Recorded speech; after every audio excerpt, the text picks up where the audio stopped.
Na questão relacionada ao papel do Judiciário no combate à desinformação e à atuação do Supremo, trago à tona uma reflexão que faço a partir do tema central da minha tese. O que é que eu discuto na minha tese é importante explicar para a sociedade brasileira.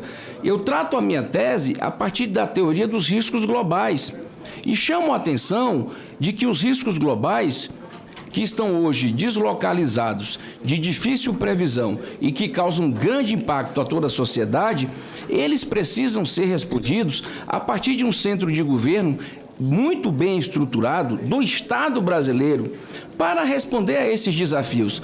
Nós estamos falando de pandemia, nós estamos falando de crises financeiras, nós estamos falando de riscos digitais, nós estamos falando de fraudes financeiras, nós estamos falando de uma série de questões que afetam a vida de milhões de brasileiros e que o Estado brasileiro precisa se organizar para responder a essas questões. Dentro da minha perspectiva acadêmica, sustentei que a unidade jurídica responsável por integrar, por excelência, o centro de governo, que auxiliaria o Estado brasileiro a responder esses riscos globais, uma teoria do sociólogo Ulrich Beck, seria a Advocacia Geral da União. E trago, evidentemente, a partir de dados e evidências empíricas, essas questões. Obviamente que o papel do Judiciário no combate à desinformação, ele está limitado ao devido processo legal.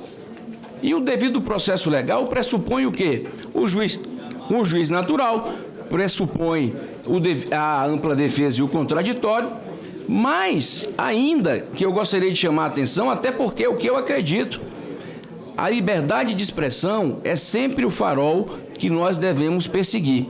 A democracia, que é um valor fundamental que eu defendo, um princípio democrático, ele é sempre o princípio continente. Por quê? Porque as liberdades individuais, as liberdades de imprensa, a liberdade de expressão, o direito à crítica, dele decorre.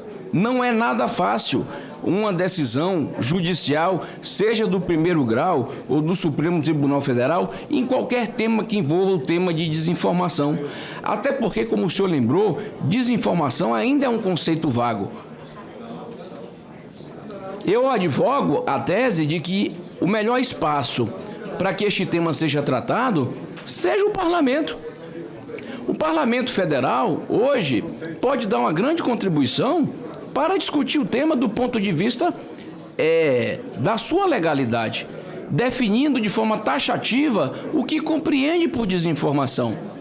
Eu acho que o Senado Federal, quero lembrar, estava aqui nesta casa, aprovou o chamado PL das fake news. Aprovou e levou o tema para apreciação da Câmara dos Deputados. Portanto, o tema está hoje em análise pelo Parlamento Federal. Quando o senhor fala da resolução do Tribunal Superior Eleitoral no contexto das eleições de 2022, esta resolução se dá exatamente como uma resposta a uma ausência de regulação do tema pelo Parlamento. E eu quero lembrar que este assunto foi levado ao Supremo Tribunal Federal a partir de uma ação direta de inconstitucionalidade, e o Supremo Tribunal Federal entendeu pela constitucionalidade desta resolução. Mas eu concordo com o senhor.